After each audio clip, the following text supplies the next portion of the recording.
kami, Project Citizen dari dosen pengampu Rian Prayogi yang berjudul tentang penegakan hukum di Indonesia. Baiklah, langsung saja kita masuk ke materi pertama yang akan disampaikan oleh Mutia Mayasari. Kepada Mutia, dipersilakan.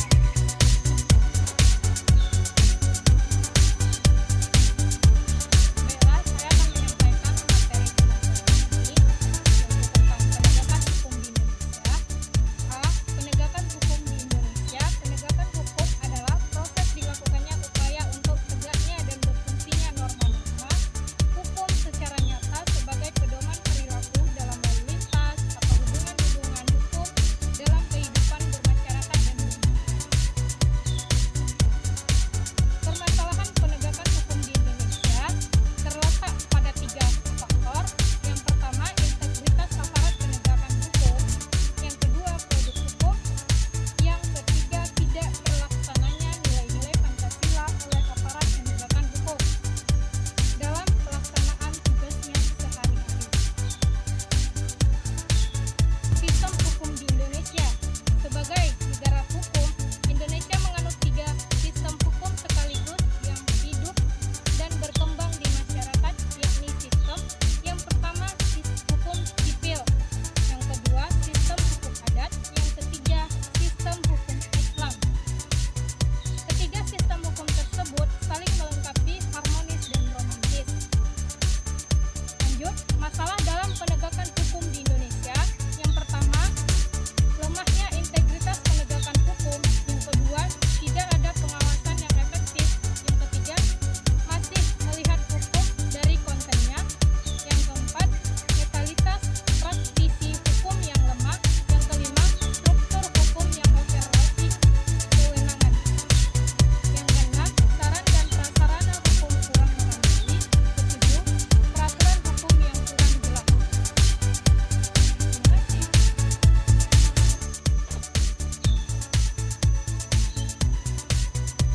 Baiklah, saya akan menyampaikan materi teman-teman ini, yaitu tentang penegakan hukum di Indonesia.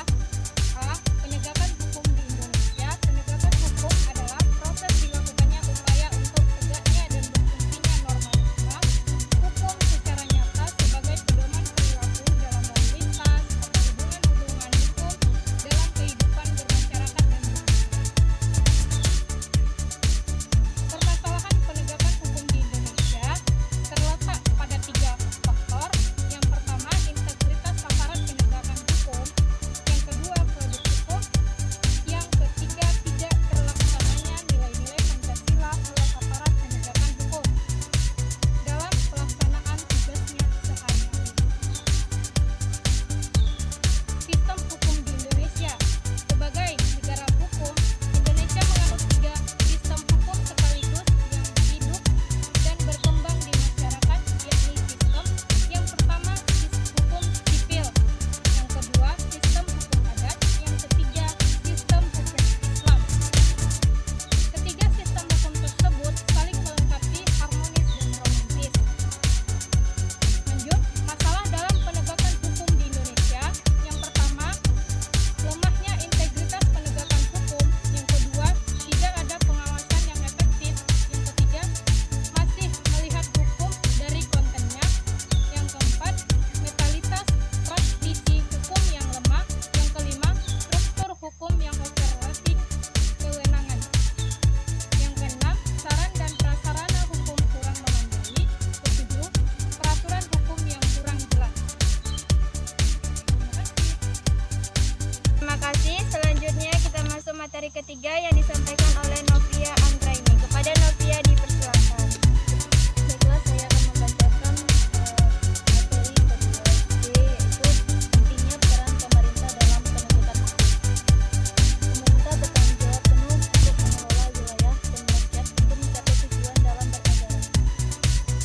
Yang pertama itu melindungi bangsa dan memajukan kesejahteraannya. Bukan hanya pernyataan tujuan bernegara Indonesia, namun secara berdasarkan pun gagasan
dibacakan oleh Mutia Mayasari.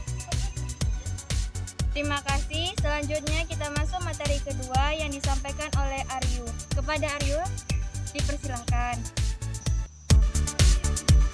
Baiklah, saya akan melanjutkan penjelasan dari Novia, yaitu yang selanjutnya itu bagian D, kebijakan yang mendesak. Dalam jangka pendek, hal yang paling dekat yang bisa dilakukan pemerintah untuk mendukung penegakan hukum misalnya terkait wewenang administrasi, yaitu pengadilan yang masih di tangan pemerintah hingga September 2004. Di sini pemerintah memainkan peranan penting dalam mendisiplinkan hakim-hakim yang diduga melakukan praktek korupsi dan kolusi. Selain itu perlu adanya dorongan dalam. Selanjutnya, pembentukan undang-undang yang berkaitan dengan pembenahan institusi pengadilan, seperti perubahan 5 undang-undang yang berkaitan dengan sistem peradilan terpadu, yaitu Undang-Undang Ketentuan Pokok Kekuasaan Kehakiman, Undang-Undang Peradilan Tata Usaha Negara, Undang-Undang Mahkamah Agung, Undang-Undang Peradilan Umum, dan Undang-Undang Kejaksaan. Berikutnya, dalam hal korupsi yang tentunya berkaitan erat dengan konsistensi penegakan hukum, pembentukan Komisi Pemberantasan Tindak Pidana Korupsi yang tengah dilaksanakan harus mendapat perhatian yang serius dari pemerintah.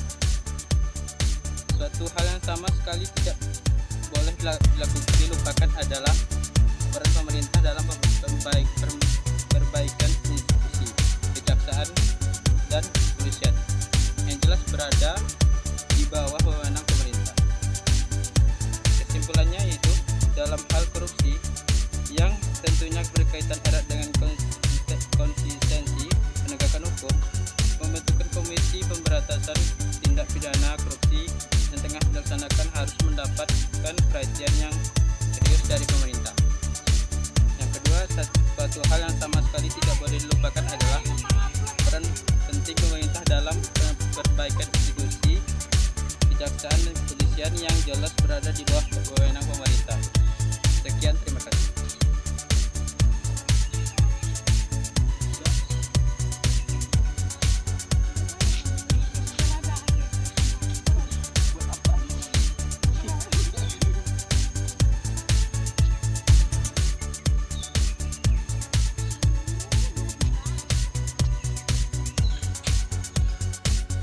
Itulah tadi hasil presentasi kami. Apabila ada kekurangan mohon dimaafkan. Wassalamualaikum warahmatullahi wabarakatuh.